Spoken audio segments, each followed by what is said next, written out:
today's video, I am joined by authors Blythe Daniel and Dr. Helen McIntosh, and today we're going to be talking about mending mother-daughter relationships, so stick around.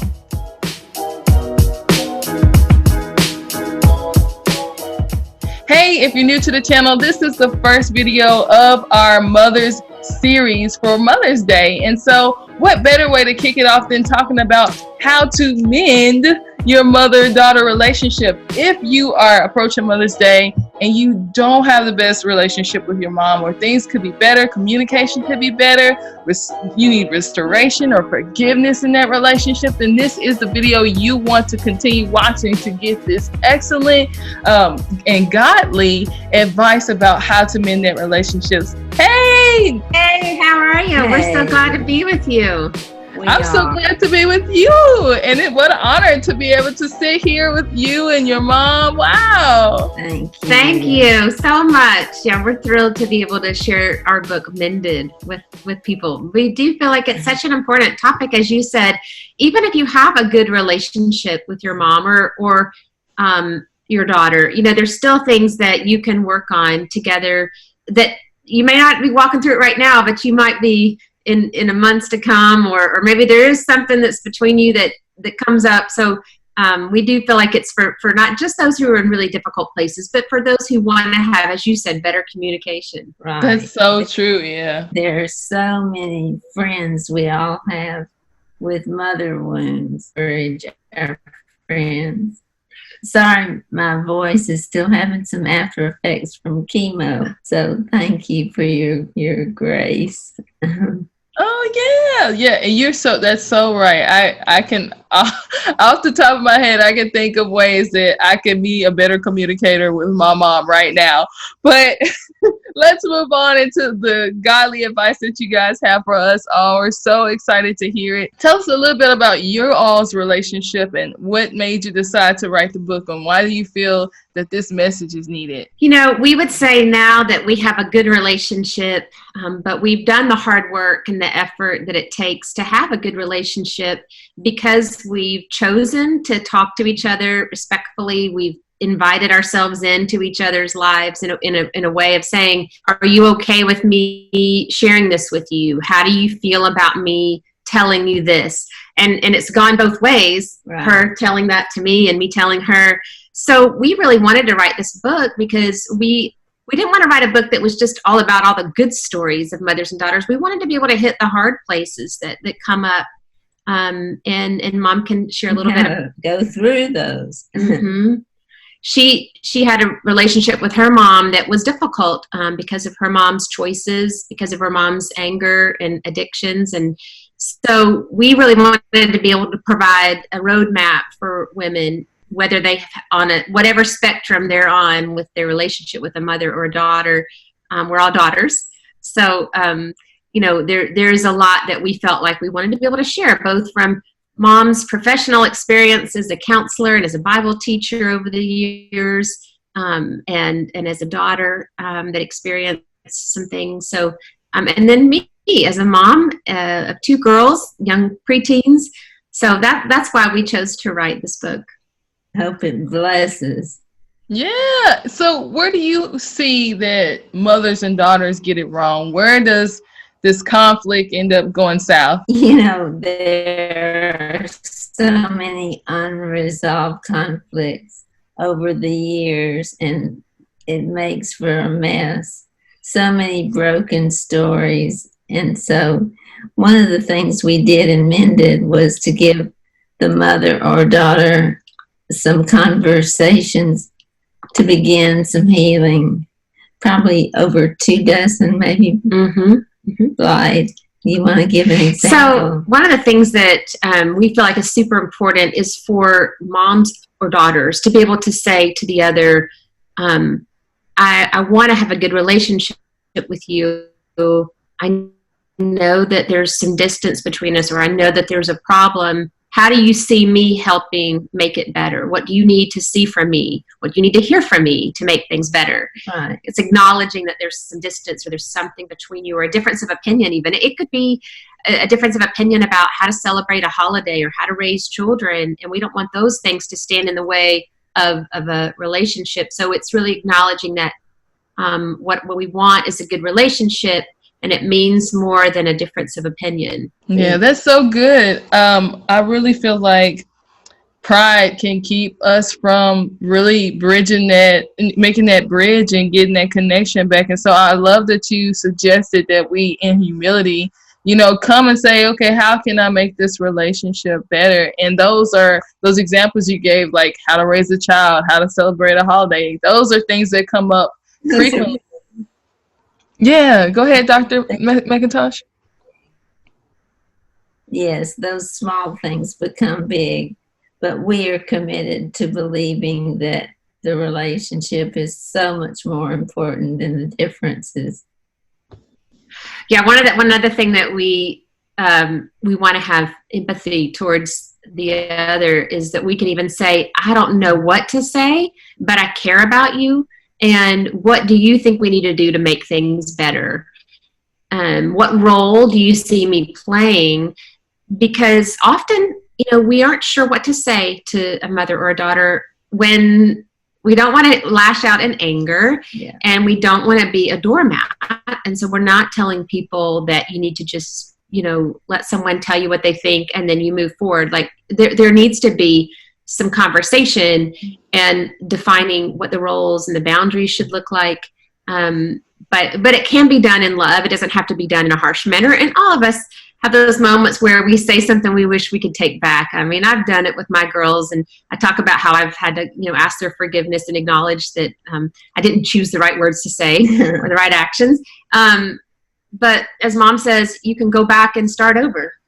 Yeah, it's okay to make a mistake. We just own it, and then they get to see what it looks like to model forgiveness and failure.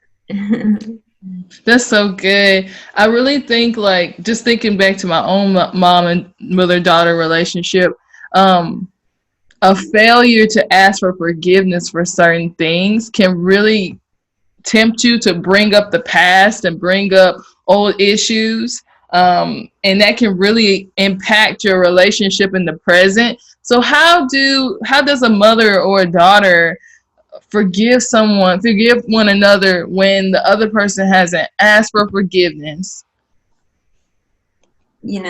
I've always encouraged people to, even if they thought they were only 2% wrong or 5% wrong, for them, they are in the stronger position to initiate forgiveness.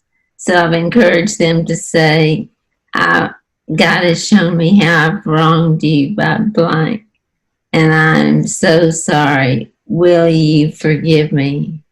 And whether the other person does the same or not, you're clear, and it's beautiful. It's you're obedient and right before God. Mm-hmm. I think another way that you can ask for forgiveness is to, even if the person is no longer in your life, there may be a death, or there's just not a way that you can contact this person, is to write a letter, and in that letter to be able to say the things that you want to be able to say, and God sees it, and as you're reading it even out loud, you're able to ask for forgiveness and to from God, I ask for forgiveness for harboring this in my heart, and also just to say in that letter, I forgive you, Mom, or I forgive you, my daughter. And it's such a healing process just to be able to write that out, and sometimes just putting that on paper and acknowledging it, and it's a record of what you've done, regardless of whether or not it's ever reciprocated. It's a great choice.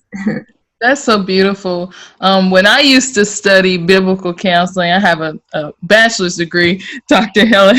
I have a bachelor's in biblical counseling, but when I used to study that, I really learned that talking out or writing out, as you suggested, those feelings that you have bottled up really helps expedite that process of like just healing from that and growing from that situation. So that sounds really great. Like, especially in the situation where perhaps one of the, the daughter or the mother is gone now, that's a great and beautiful way to try to initiate that healing for that process.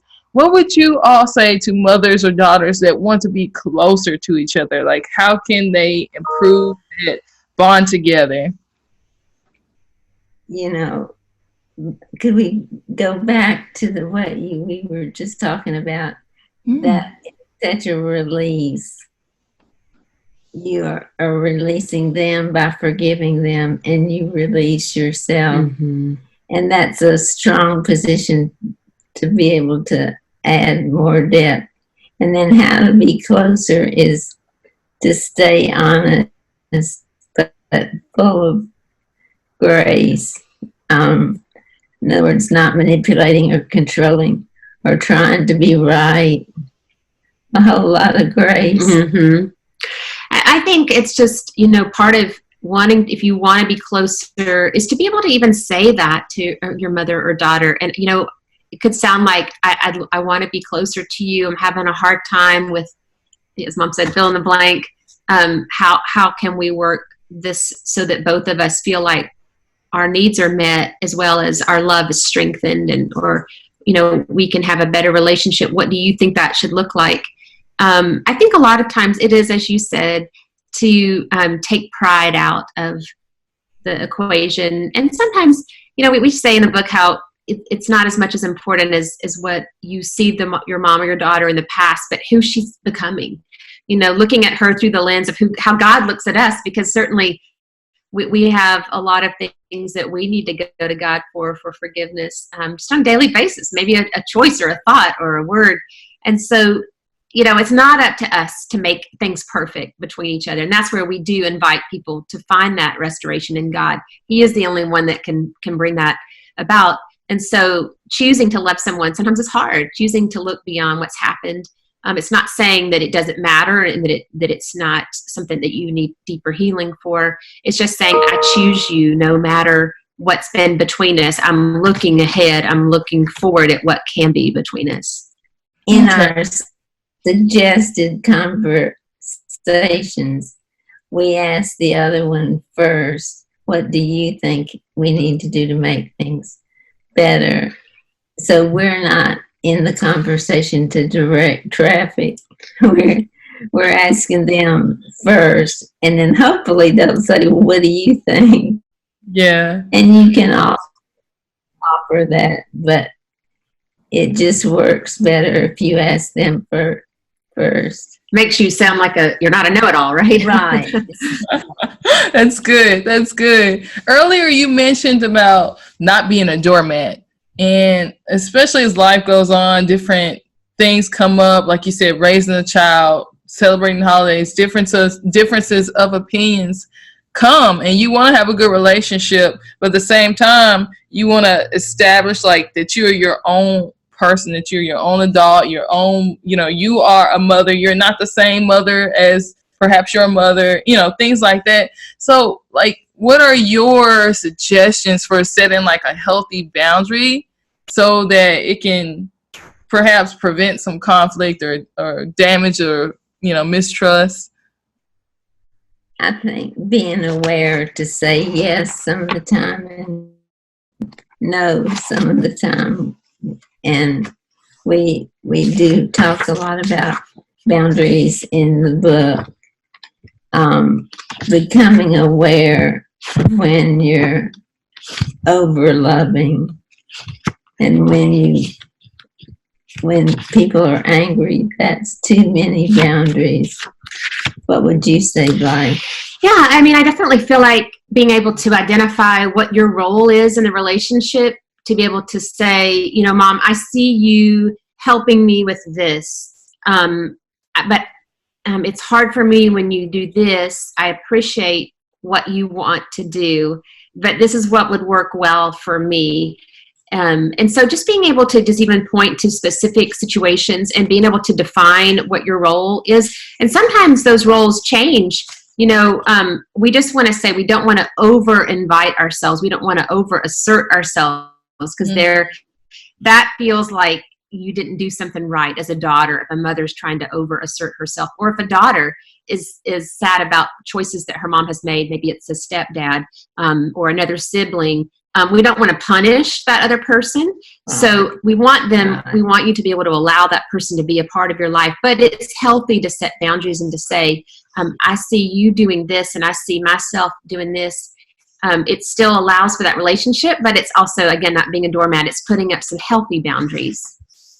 That's so good. Before we go, I just want to let the readers know, or the listeners know, y'all, this book is packed with so much more practical information and conversation starters for mending your relationship with your mom, your in-law, your mother-in-law, or mother-in-love, as some people like to say, and just friends and families. There are so many good questions and practical advice that I'd like to get into even more right now, but because we're running out of time, we cannot. Is there anything else that you guys would like to, you beautiful ladies would like to say to our listeners before we go? I just think what we would love to share is just that it's possible to have a closer relationship with your mother or daughter.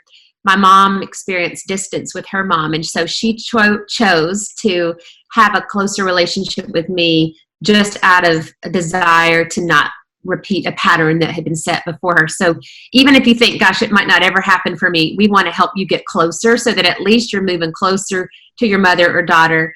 And healthier. That's right.